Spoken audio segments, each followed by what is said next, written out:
நம்முடைய ஒரு சாதாரண காய்ச்சல்ல இருந்து புற்றுநோய் வரைக்கும் எதிர்ப்பதற்கு நம் உடல்ல இன்னேட் இம்யூன் சிஸ்டம் இருக்கு. நம்முடைய எலும்பு மஞ்சை, நம்முடைய மண்ணீரல், நம்முடைய கல்லீரல் எல்லாம் அதற்காகவே படைக்கப்பட்டுச்சு. ஆனால் அவற்றை வலுவாக வைத்துக் கொள்வதற்கு இந்த புரதமும் இரும்பும் ரொம்ப அவசியம்.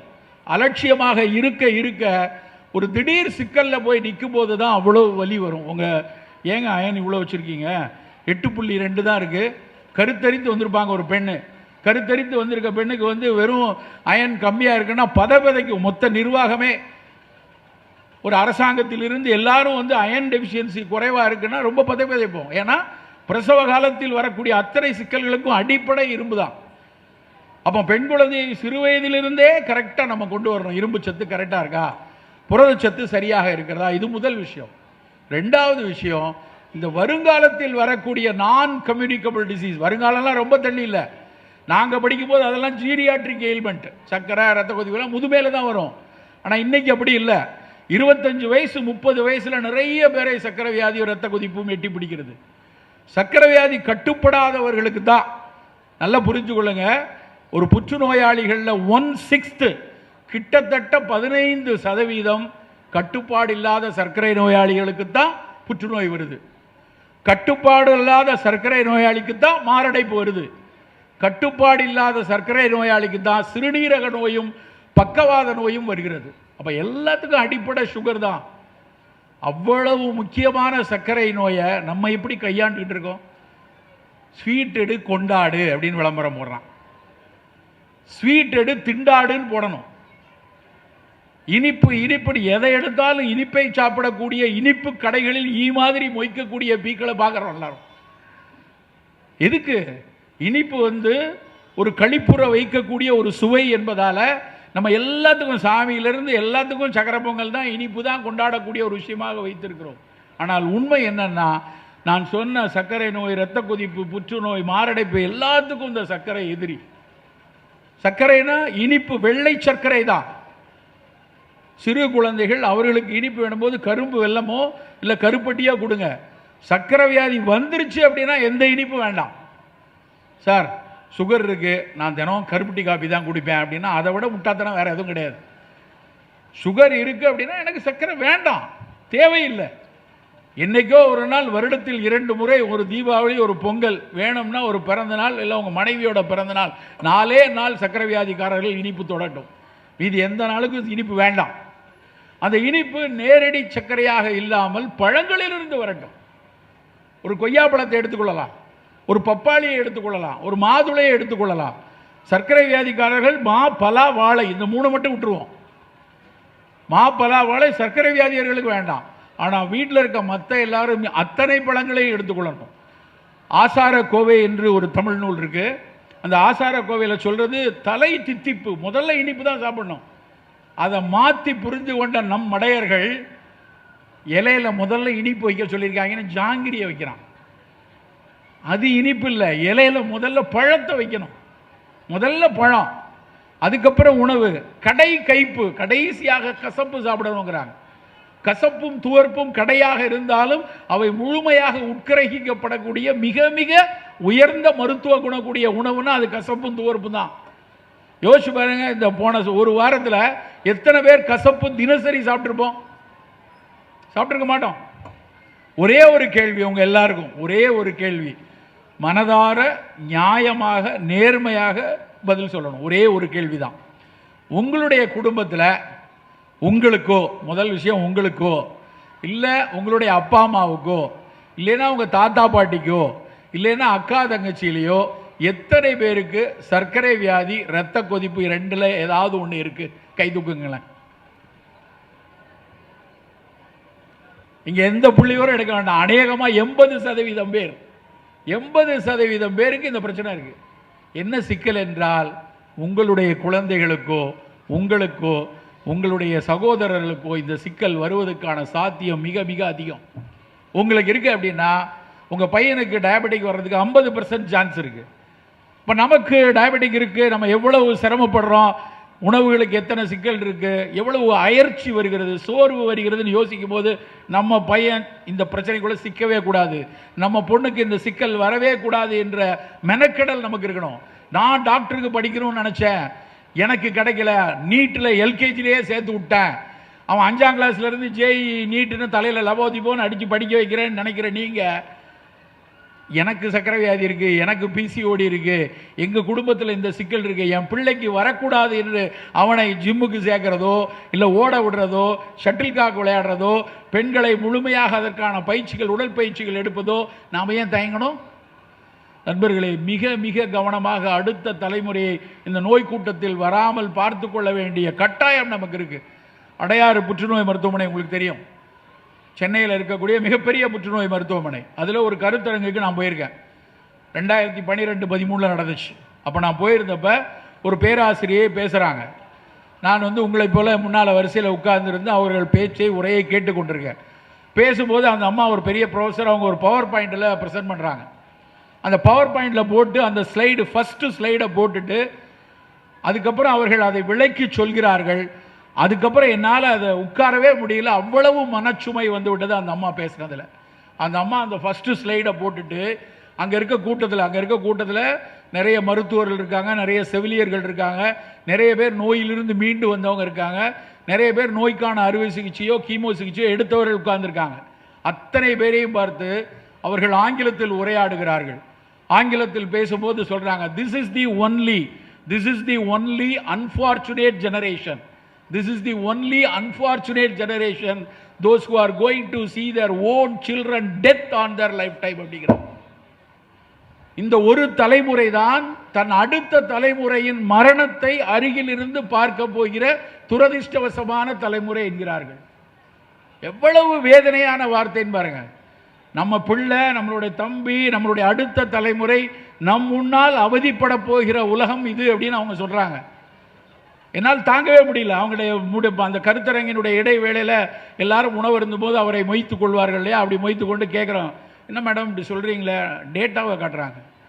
டாக்டர், நீங்கள் 45 வயசு, அப்போ 45 வயசு, உங்களுக்கு 60 வயசு 70 வயசு வரைக்கும் நீங்கள் ஓடிடுவீங்க, ஒரு பிரச்சனை இருக்காது, 75 வந்துடும். ஆனால் இன்றைக்கி 15 வயசில் இருக்கிறவன் 25 வயசில் டயபெட்டிக் ஆகிட்டான்னா, 25 வயசில் டயபெட்டிக்னா 40 வயசில் அவர் தளர்ந்துடுவார். 40-45 வயசில் பல நோய்கள் வருவதற்கான சாத்தியம் இருக்கும். உங்களுக்கு 70 வயதில் 40 வயதில் உங்கள் மகனும் மகளும் அவதியுறுவதை பார்க்க போகிறீர்கள் என்று சொன்னாங்க. மிக மிக முக்கியமான கருத்தாக எனக்கு பட்டுச்சு. நம்ம அத்தனை பேருக்கும் அதுதான் முக்கியமான இன்னைக்கு டேக் ஹோம் மெசேஜ்னா அதுதான்.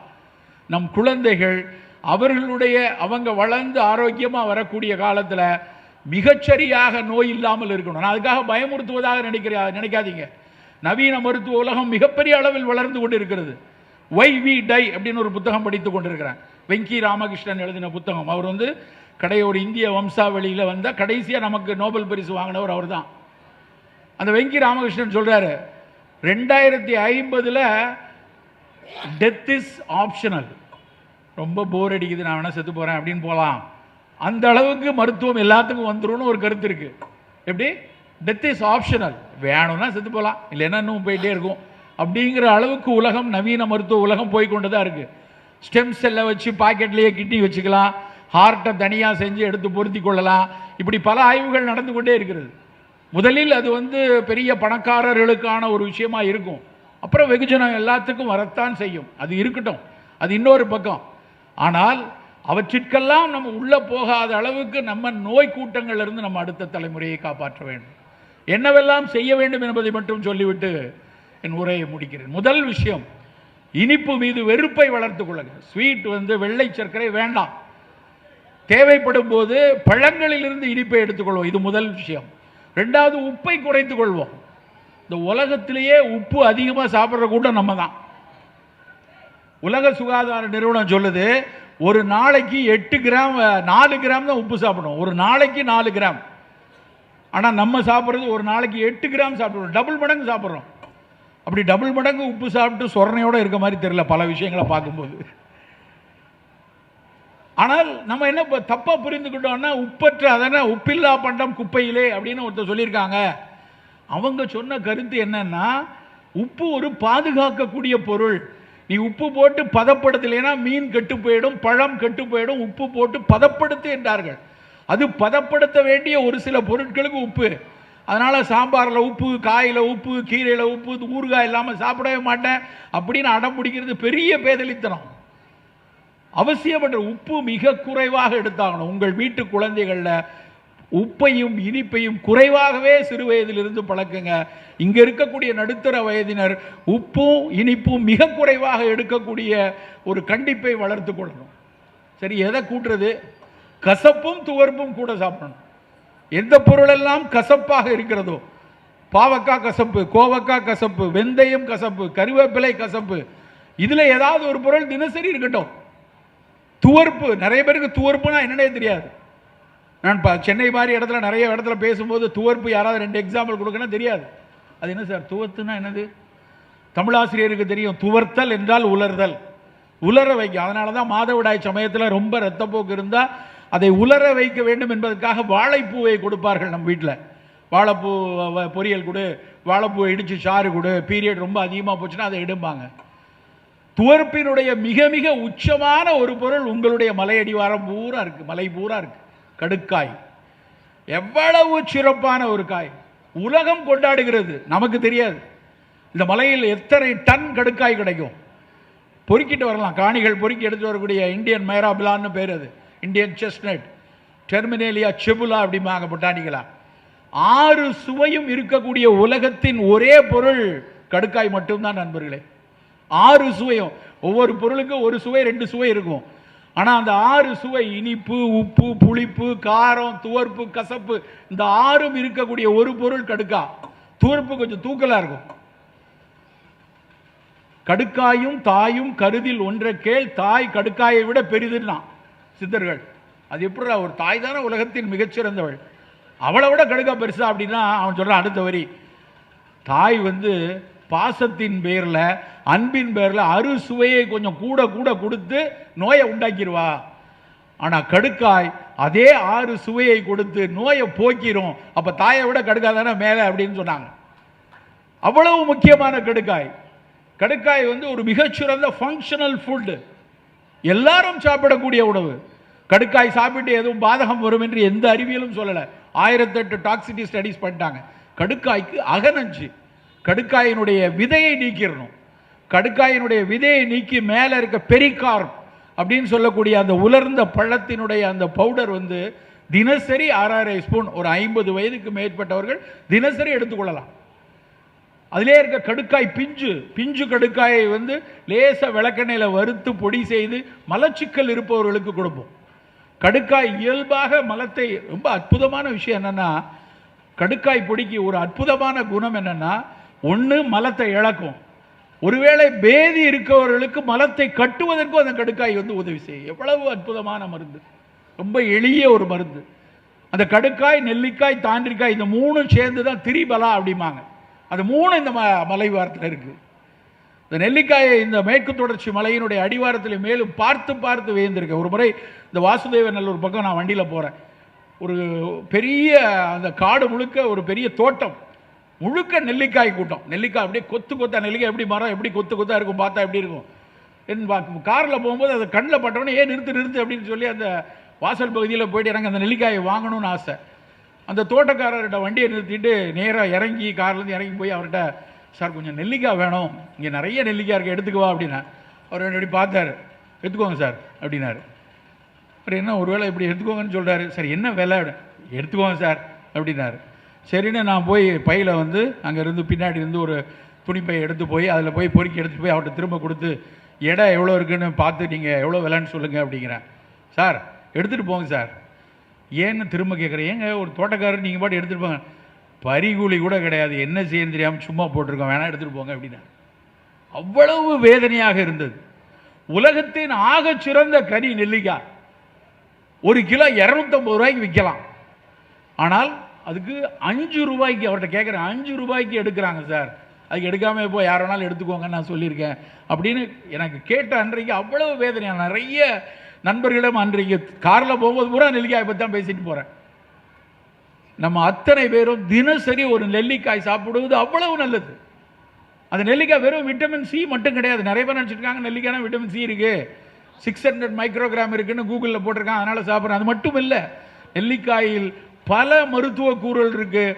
அந்த ஏஜிங்கில், அதாவது வயோதிகத்தில் நடக்கக்கூடிய சிறு சிறு வயோதிக மாற்றம், அந்த செல்களுக்கு இடையில் இருக்கக்கூடிய ஆக்சிஜன் கூறுகளை எடுக்கிற ஃப்ரீ ரேடிக்கல் ஸ்கேவெஞ்சிங் வாங்க, அந்த ஃப்ரீ ரேடிக்கல் ஸ்கேவெஞ்சிங் நெல்லிக்காயில் மட்டும்தான் இருக்குது. அப்போ இந்த நெல்லிக்காயை நம்ம தினசரி கொஞ்சம் எடுத்துக்கொள்ளணும். இனிப்பு உப்பை குறைச்சி கசப்பு துவர்ப்பை கூட்ட இடத்துல கடுக்காய், இந்த மாதிரி நெல்லிக்காய், சுண்டைக்காய் வற்றல், வெந்தயம், கருவேப்பிலை, இந்த உணவுகளை கூடுதலாக எடுத்துக்கொள்ளணும். மிளகு, காரமாக சாப்பிடக்கூடிய மிளகா, புளிப்பு ரெண்டையும் ஒரு மிதமாக எடுத்துக்கொள்ளணும். எங்கெல்லாம் காரம் வேணுமோ அந்த இடத்துல மிளகாய்க்கு பதிலாக மிளகை பயன்படுத்தணும். குறு மிளகை. மிளகுங்கிறது காரம், வாயில் காரம் கொடுக்கறது மட்டும் இல்லை, அந்த மிளகில் காரச்சுவையை தாண்டி பைப்பர் நைகிரம், அதனுடைய பொட்டானிக்கல் நேம் பைப்பரிடின், பைப்பரின் அப்படின்னு 2 ஆல்கலாய்டு இருக்கு. அந்த 2 ஒவ்வாமையை போக்கக்கூடியது, நோய் எதிர்ப்பாற்றலை போக்கக்கூடியது. நண்பர்களே, 6 சுவை என்பது வெறும் வாயில் வைக்கக்கூடிய சுவை இல்லை, அவற்றை தாண்டி அதற்கு பல்வேறு மருத்துவ குணங்கள் இருக்கு. நமக்கு அது பற்றிய அறிவு, அடிப்படை அறிவு நமக்கு இருக்கணும். நம்ம வீட்டு பிள்ளைகள் எல்லாருக்கும் கலோரி தெரிய ஆரம்பிச்சிருச்சு. அங்கிள் இதெல்லாம் ஹை கலோரி, எனக்கு வேண்டாம், பேச ஆரம்பிச்சிருச்சுங்க. பரவாயில்ல, அது வாழ்த்துக்குரிய விஷயம் தான், தவறு என்று சொல்ல மாட்டேன். இதில் விட்டமின் ஏ இருக்குது, இதில் விட்டமின் சி இருக்குது, அது தெரியுது. ஆனால் வாதமா, பித்தமா, என்ன சுவை, கசப்பா, துவர்ப்பா, அது மறைந்து போயிடுச்சு. அந்த சுவை பற்றிய அறிவு நம்மகிட்ட இருந்து போயிடுச்சு. ஆனால் நம்ம பாட்டிக்கு இருந்துச்சு. நம்ம பாட்டி சொல்ல, சளி பிடிச்சிருக்கு, நீ எதை இனிப்பி சாப்பிட்டுட்டு இருக்க சொல்லுவாங்களா இல்லையா? ஆனால் இன்னைக்கு மறந்து போயிடுச்சு. சளி பிடிச்சிருக்கு, இனிப்புக்கும் சளிப்புக்கும் என்னப்பா சம்பந்தம் அப்படின்னு நினைத்து கொண்டிருந்தாங்க. இனிப்பு கபம் என்பது அந்த கபத்துக்கு அந்த இனிப்புக்கு பின்னாடி மண்ணும் நீரும் சேர்ந்தது தான் இனிப்பு. மண்பூதமும் நீர்பூதமும் சேர்ந்து தான் இனிப்பு வருது. அறிவியல் பூர்வமாக அதுதான். அப்போ அந்த நீர்பூதம் இருந்துச்சுன்னா அது சாப்பிட்டா உள்ளுக்குள்ள அந்த நீர் உள்ள சுரக்கும், மியூக்கஸ் ஃபார்ம் ஆகும். அதனால தான் இனிப்பு சாப்பிட்டா கபம் சேர்றது. அதனால அது வேண்டாம் என்று சொல்கிறோம். இந்த புரிதல் நம்ம இழந்துட்டோம். நம்முடைய மரபு இந்த புரிதலை மிக ஆழமாக வைத்திருக்கிறது. எதை எப்போ சாப்பிடணும், எந்த பொருளை எப்படி சாப்பிடணும் என்று கற்றுக் கொடுத்திருந்தது. இதெல்லாம் தான் நம்மை நோய் வராமல் பாதுகாத்து கொண்டிருந்துச்சு.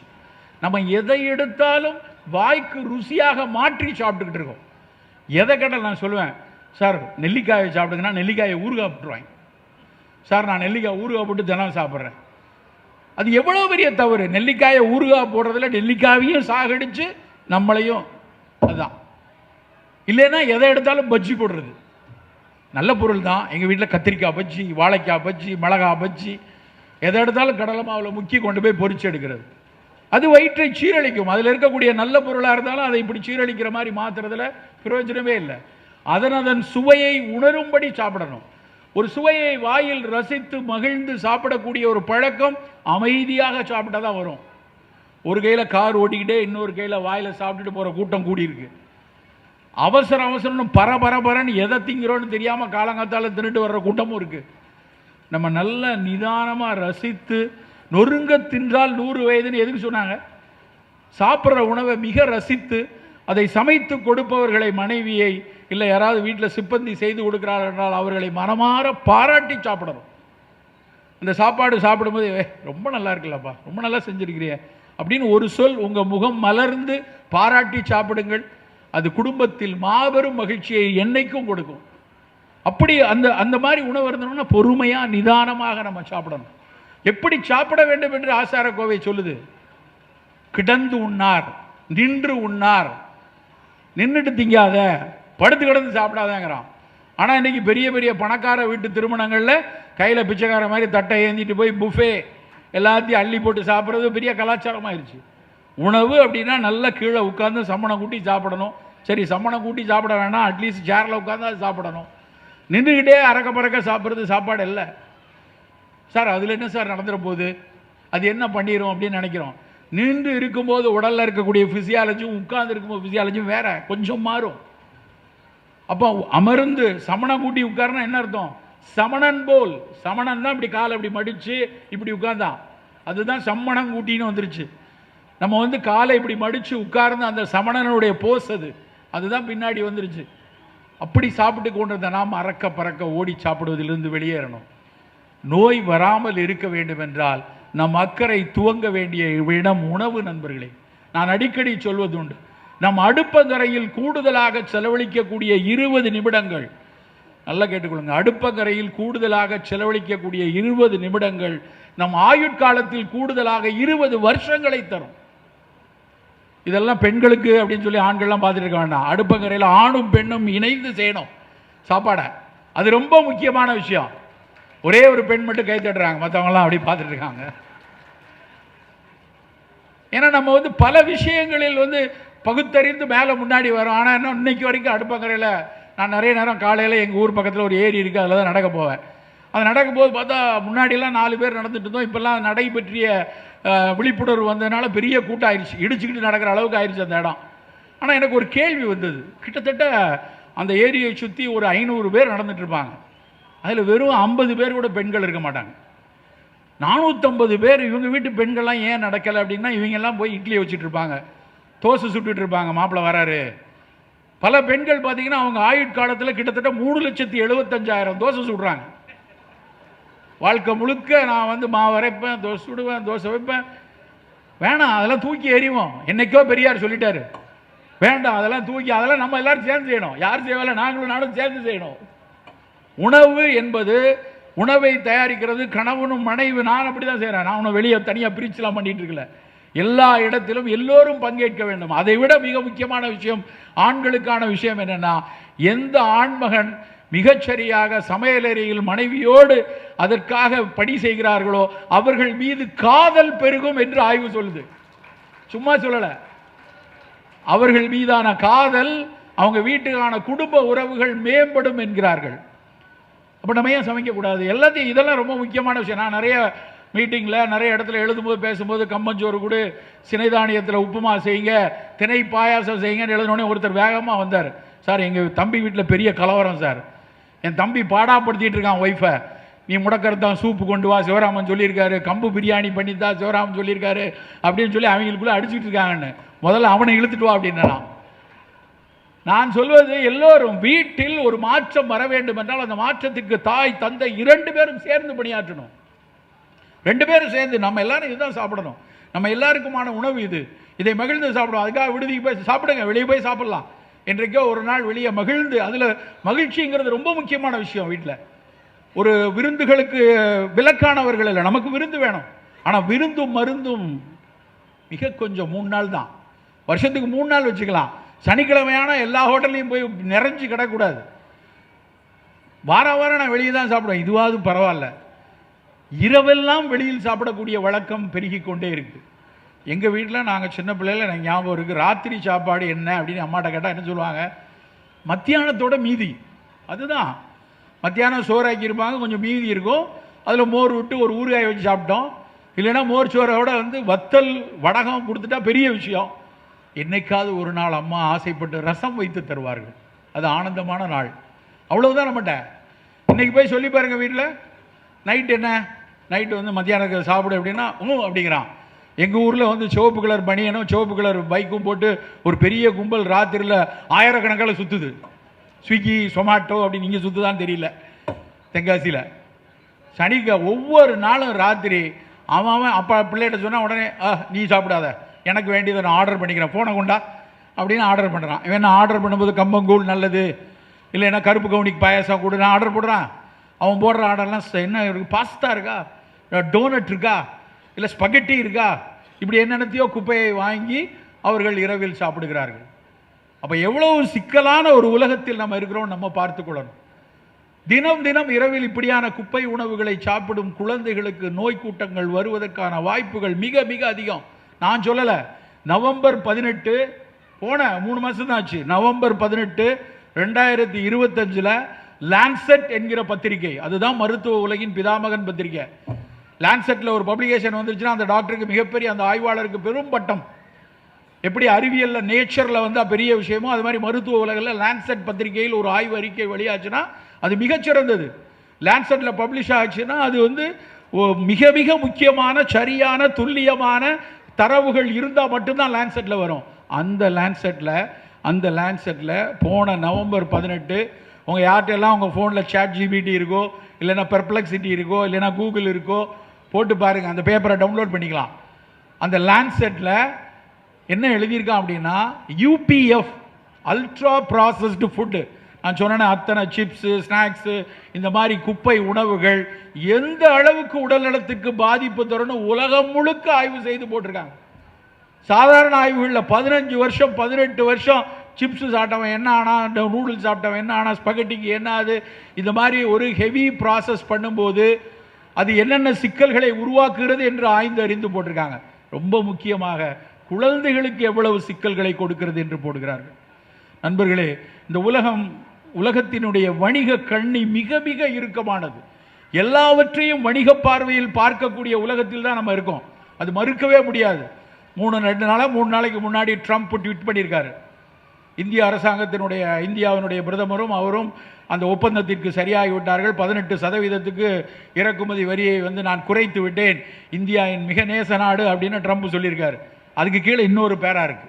நான் அதையும் படிச்சு பார்த்தேன். முதல் பேரா இது. 2வது பேரா என்ன எழுதியிருக்காரு தெரியுமா? இனிமேல் அமெரிக்க விவசாயிகள் மிகவும் சந்தோஷமாக இருக்கலாம், அமெரிக்க சிறு விவசாயிகளும் அமெரிக்க சிறு வணிகர்களும் சந்தோஷமாக இருக்கலாம், அத்தனை பொருட்களையும் நீங்கள் இந்தியாவுக்கு இறக்குமதி செய்யலாம்னு எழுதியிருக்காரு. ஏற்கனவே இங்கே குப்பைக்காடாக இருக்கு. ஏற்கனவே உணவு கலாச்சாரத்தில் பல்வேறு குப்பைகள் கொட்டி கிடக்குது. இன்னொரு ரொம்ப ஆபத்தான விஷயம் என்னன்னா, நம்ம ஊர் கம்பங்கூழை விட, நம்ம ஊர் கருப்பு கவுனி அரிசியை விட, நம்ம ஊர் கேழ்வரகு அடையை விட அவனுடைய பொருட்கள் எல்லாம் விலை மலிவாக கொண்டு வந்து கொட்டிடுவாங்க. அது இன்னும் ஆபத்தானது. விலை மலிவாக இருக்கும்போது பல பேர் என்னிடம் சண்டை போடுவார்கள் பல நேரத்தில். சார், நீங்கள் பாட்டுக்கு கருப்பு கவுனி அரிசிங்கிறீங்க, திணை அரிசின்னு சொல்லுங்க, 110 ரூபா சார், 150 ரூபா சார், வெள்ளை அரிசி 40 ரூபாய்க்கு கிடைக்குது இல்லை அப்படிமா. வெள்ளை அரிசி 40 ரூபா கிடைக்கும், ஒரு 70 ரூபா ஒரு மாதத்துக்கு நீ அரிசிக்கு கொஞ்சம் கூடுதலாக கொடுக்க உனக்கு வலிக்குது. ஆனால் என்னைக்கு ஜனநாயகம் படம் ரிலீஸ் ஆகும் அதுக்கு 1000 ரூபா பெட்டு கட்டி வச்சிருப்போன்னு சொல்லதுக்கு மட்டும் இனிக்குதே. ஏன்டா இப்படி இருக்கீங்க?